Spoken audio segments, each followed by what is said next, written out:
Assalamualaikum semua, apa kabar? Jumpa lagi dengan saya Pak Adit di mata kuliah Teknik Pengolahan Citra. Nah, pada video kali ini kita akan melanjutkan materi pada video sebelumnya yaitu Image Enhancements atau perbaikan kualitas citra. Ada beberapa teknik yang akan kita bahas pada materi video kali ini. Nah, tanpa berlama-lama lagi, mari kita masuk saja ke materinya ya.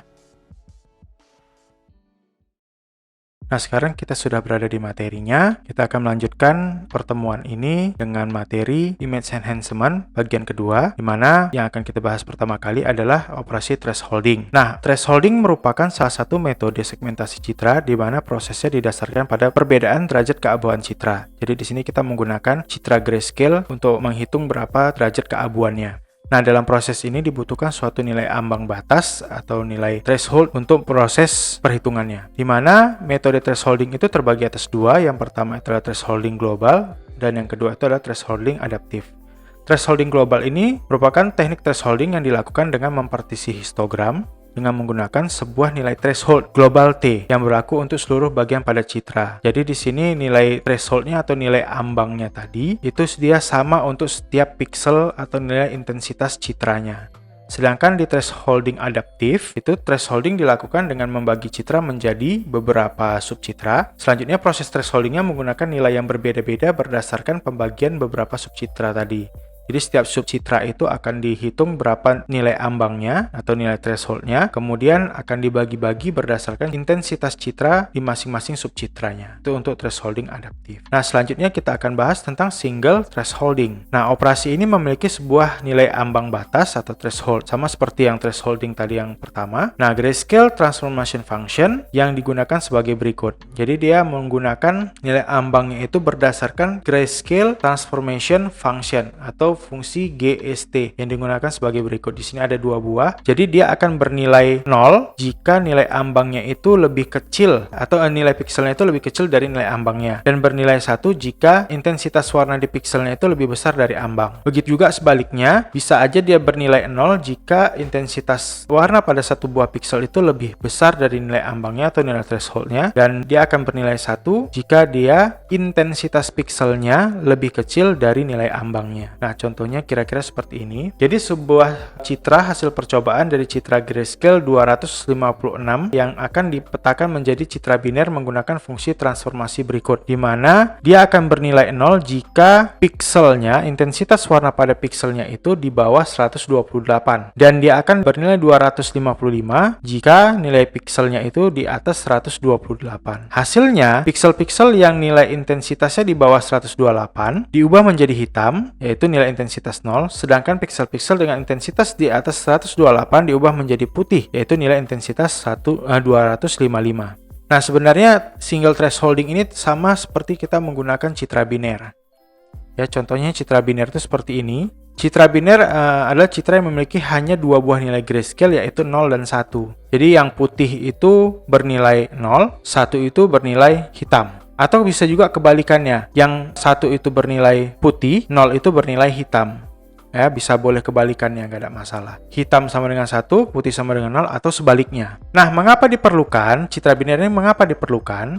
Yang pertama itu adalah kebutuhan memori untuk setiap pixel hanya sedikit, yaitu hanya 1 bit per pixel. Jadi karena penggunaan memorinya yang sedikit, maka citra binarnya sering digunakan. Yang kedua, dapat menggunakan operasi logika seperti AND, OR, XOR, dan NOT sehingga waktu komputasinya sangat kecil. Yang ketiga, untuk merepresentasikan citra hasil pendeteksian tepi atau edge detection. Yang keempat, untuk memisahkan objek dari gambar latar belakangnya atau segmentasi, proses segmentasi. Yang kelima, untuk lebih memfokuskan pada analisis bentuk morfologi, yang dalam hal ini intensitas pixel tidak terlalu penting dibandingkan bentuknya. Nah, setelah objek dipisah dari latar belakang, properti geometri dan morfologi, objek dapat dihitung dari citra biner. Yang keenam, yaitu untuk menampilkan citra pada piranti luaran yang hanya mempunyai resolusi intensitas, yaitu bit, misalnya untuk pencetakan atau printing. Misalkan kita menggunakan printer laser. Printer laser itu kan hanya warna hitam dan putih saja. Jadi untuk lebih bagusnya alangkah baiknya citra yang ada pada satu dokumen itu harus dibinarkan dulu citra-citranya. Nah, selanjutnya ini konversi dari citra grayscale menjadi citra biner, hampir sama seperti proses thresholding tadi. Jadi citra grayscale ke citra biner menggunakan operasi pengambangan atau thresholding. Ya, operasi pengambangan mengelompokkan nilai derajat keabuan setiap pixel ke dalam dua kelas, yaitu hitam dan putih. Nah, ini rumusnya ya sama seperti tadi, menggunakan nilai ambang atau nilai threshold. Jadi dia kalau misalkan nilainya itu lebih kecil, pixelnya itu lebih kecil dari thresholdnya, maka akan bernilai 1 atau kebalikannya. Nah, selanjutnya kita akan bahas sedikit tentang transformasi logaritmik. Jadi transformasi logaritmik ini didefinisikan dengan fungsi 0 xy sama dengan c kali log 1 tambah fungsi i xy, ya, dimana f0 xy itu adalah citra hasil, sedangkan c itu adalah konstanta, fi xy itu adalah citra asal. Nah, fungsi dari transformasi logaritmik ini adalah untuk memperluas pixel hitam di dalam sebuah citra. Nah, ini contohnya seperti berikut. Diasumsikan C sama dengan 36. Maka ada satu buah citra dengan pixel 40, 160, 69, 170, dan seterusnya. Maka akan kita proses, ya, ini dengan menggunakan, karena ini bilangan bulat, kita integerkan, kemudian 36 dikali log 1 tambah 40. 40 itu dari sini. 36 yang kita asumsikan adalah konstanta C tadi. Sehingga menghasilkan citra yang baru. Di mana pixelnya berubah jadi 58, jadi 79, 66, 80, 75, dan seterusnya sampai yang terakhir itu 53. Nah, selanjutnya kita akan bahas tentang transformasi power law. Nah, transformasi power law ini mempunyai dasar sebagai berikut. Fungsi 0 xy sama dengan C kali fi, yaitu sebenarnya fi xy pangkat gamma. Yaitu itu lambang gamma mungkin ya. Ya, saya untuk lambang-lambang tidak terlalu paham. Nah, di mana C dan lambang seperti gamma ini adalah konstanta positif. Ini bisa kita terapkan ke program. Ini ada beberapa contoh, akan saya coba presentasikan kepada kalian program yang pernah saya buat. Nah, di sini saya sudah buat satu buah aplikasi menggunakan visualstudio.net, ya, visualbasic.net untuk aplikasi foto editor, ya. Ini saya coba buka satu buah citra Lena saja. Satu saya buka. Nah, kemudian di sini ada operasinya. Nah, contohnya itu misalkan saya mau operasi warna ke grayscale, atau saya perbesar dulu ya. Nah, ini sudah saya perbesar biar gampang lihatnya. Ini saya buat ke grayscale, maka prosesnya akan berubah ke grayscale, ya, intensitas keabuan. Kemudian saya mau mengubahnya ke citra biner, maka akan berubah ke citra biner. Ini akan coba saya undo. Kemudian di sini ada operasi warna yang lain, ada brightness yang kemarin video sebelumnya. Ini ada brightness. Kemudian ada kontras, ya, kontras. Ini dikontraskan.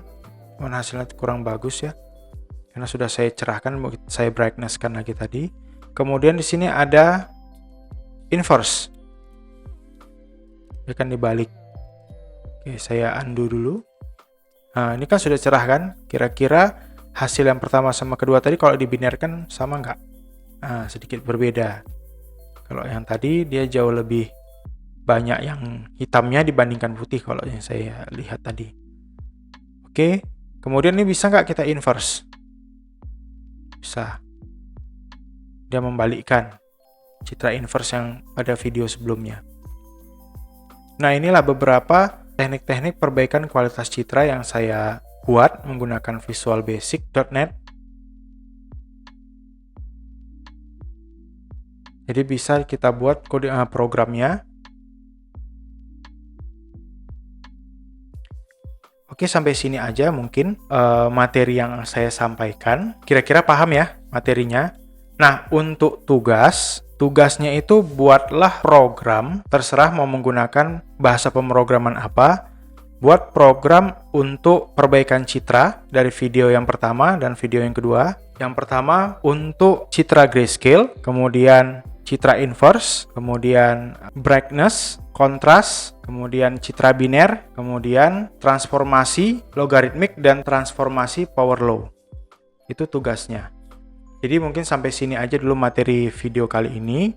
Jika ada yang kurang jelas atau kurang paham, boleh tinggalkan pertanyaan di kolom komentar atau kita diskusi di grup Discord ya. Nah, tetap jaga kesehatan, hindari keluar rumah. Kalau nggak perlu, jangan nongkrong-nongkrong dulu di kafe, rajin mencuci tangan, dan makan makanan yang sehat. Dan jangan lupa like video ini, komen, dan subscribe. Akhir kata, wassalamualaikum warahmatullahi wabarakatuh. Sampai ketemu lagi di video selanjutnya.